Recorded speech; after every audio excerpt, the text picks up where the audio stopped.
This is the track this man, Chris Waller, will try and make history this weekend when Winx goes for 4 Cox Plates. And Chris, how nervous are you at this stage? At this stage, I'm pretty comfortable. The beauty of Winx is we've been in this vein of form with her for a number of years. So the first 12 months was I guess, building. The next 3 years has just been maintaining, and it's been an amazing experience where we haven't been used to the fuss, the media, and working with such a champion in herself. So, look, this week's gone to plan. The horse is perfect, which is making me feel a lot more relaxed, as everybody knows, punters and people that work with horses, trainers, jockeys or owners, know that things aren't always straightforward. So we've got to hope the next few days are straightforward, as it's been all preparation so far, and she's in great form and constantly running checks, making sure she's still at her best, and while she is, the pressure levels aren't too bad. For you, is it quite tricky when it comes to a race like this, from the home point of view, because you kind of just know that she beats the others. If she performs, she just wins? Yeah, it's a feeling like I've never had before training a horse, and I've had a few good horses, and the fact is it's going to take a champion to beat her, or the bounce of the ball to go against you. So we're aware of that and what happens on a racetrack. We're very respectful for that. You never go into a race thinking you're going to win, because you'll come off second best. We respect the other opposition. The field's yet to come out, but there's a bit of influence from England this year with Benbatl there. He's got some German form and form from Dubai, which always needs to be respected, and did win here in Australia, as well as the locals. So basically the Cox Plate is the best field at weight for age can bring together, and a few of the international raiders are here this year, which is great. You've said that she's better than ever.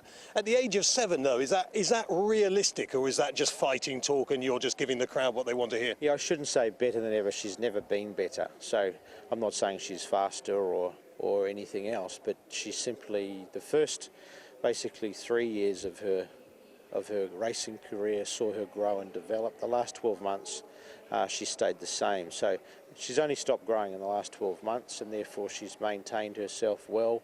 She hasn't got big, she hasn't got heavy or lost athleticism. She's simply staying the same, and her ratings, her form would also back that up. So look, you don't win 28 races in a row through being good rides, perfectly trained, good horse. You need something exceptional, and she is that, and that's the reason she makes us all look good, the trainer, the jockey, how we manage her. She is extremely good. I can talk to you in a slightly different way to the Aussie people, because I come from England, and back home, if you go on social media our end, they all say, look, she didn't turn up at Ascot, she's beating fairly moderate horses, she's not as great as everyone thinks down here. It's a bad bunch, and we've kind of seen that with horses like Best Solution winning, who aren't very, they're not stars in Europe at all, and yet they're winning your top races down here. If we're sitting at breakfast and we're having this conversation, I'm saying, you know what, Chris, your horse, she's not that great really, she's beating nothing. What do you say to people like me and people back home?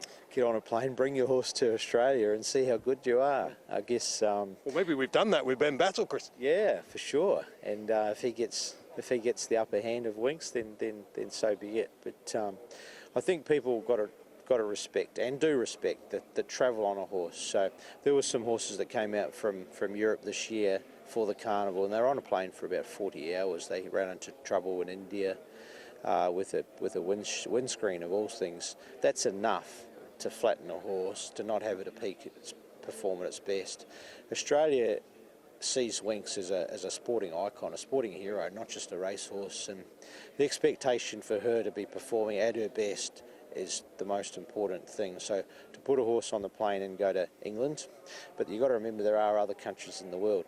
You've got your Arab countries, Japan, America, even New Zealand down this part of the world. She can't go everywhere, so they shouldn't be naive enough to say, well, she's got to come to England to prove. And of course, we had horses, you'll know, because he's produced horses over here, Frankel, and he never left Newmarket. Exactly. So, but every horse has got the right to get to an airport and come to Australia. And look, it's an endless argument. I do respect it, don't get me wrong, but the fact is the ratings match up every time she goes round, and she's taking races to high rating levels, and she's winning by 5-6 lengths in her grand finals, and that's Winx. Do you watch the European? Like, would you have watched the Arc de Triomphe, for instance? I didn't watch it this year, but I'm certainly well aware that Enabled won it, and how good a horse she is, and she's had a checkered path this career, and she's going to America for the Breeders' Cup, so I know all of that. Yeah. But the reason I bring that race up is because there was a horse called Sea of Class who was second to her, and Sea of Class sat last, or just about last, and Enable got first run, and there wasn't much in it at the end. And I was just thinking with Benbatl, who's he's nowhere near an Enable or a Cracksman or a Sea of Class, but he's a pretty good horse.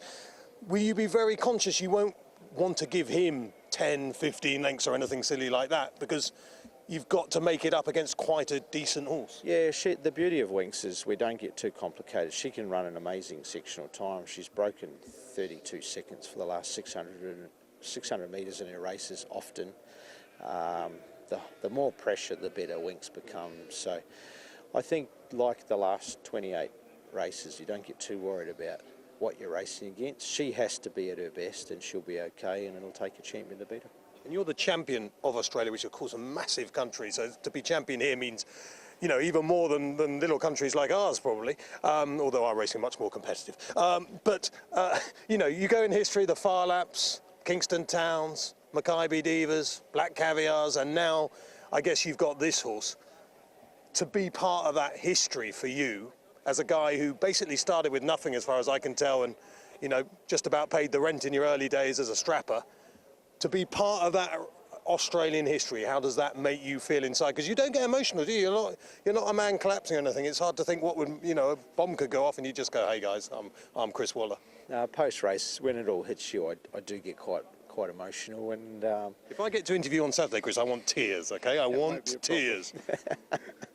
I admire you for what you do. You're very passionate, which is great, and I'm sure the people back in England do as well. So, look, I'm great because I've got a great team of horses, and most importantly staff. They back me up. I've got a big team, and therefore the numbers come around quicker. We've always got a good horse in the wings, and there's a few there that we're hoping to get to England, Dubai, America in the next few years. And you've got this big horse running at the moment, haven't you? What's he called? Yeah, the Autumn Sun. Yeah. He looks like a star in the making, and yeah, he was.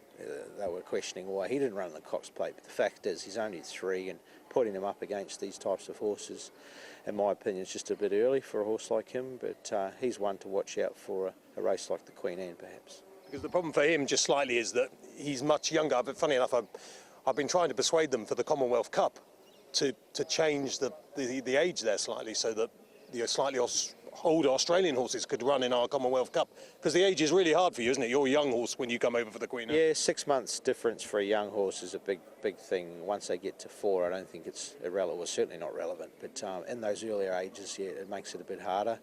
Especially when you're talking colts like the Autumn Sun. He's worth more money than Winx. He's a dead set superstar in terms of his future stud value and racing value. So, look, we're very conscious of getting horses up there, and I think colts are the right ones to take, but you don't have to bring them back. They're probably going up there to finish their racing. A horse like Winx was expected to come back for a 4th Cox Plate, so yeah, we'll see what comes in the years ahead. Can I just ask you one final question? Sure. Old Hugh Bowman, who rides him, and we know Hugh from back home, he's a good lad, quite dour, but gets the job done. What's dour? Well, you know, he's sort of, again, he just, hi man, how are you? Like, it's hard to get him going. To be like the crocodile man. Well, you know Frankie Dettori, you've seen him. I mean, you might not have wanted to. Like, he jumps off the horses and he goes, hey, Frankie! You know, I can't imagine Hugh after the race going, Hugh! No, it's not going to happen, is he? Yeah, he's dour then. He's dour. He's dour, yeah. But to do those tactics time and time again, I mean, you know, even if you ran in the most rock-bottom race in Australia, to keep coming from off the pace, one day you get stopped, don't you? Eventually you get stopped. Well, it obviously suits a dour person. So, look, he's the Iceman, I guess you could say. He's very cool. And, yeah, what you've described of Hugh's about right. He's very collected. He's very well thought, and just a great horseman, most importantly. And, yeah, each and every time he does a fantastic job aboard Winx, and even on the rest of our horses, day in, day out, he's the ultimate professional.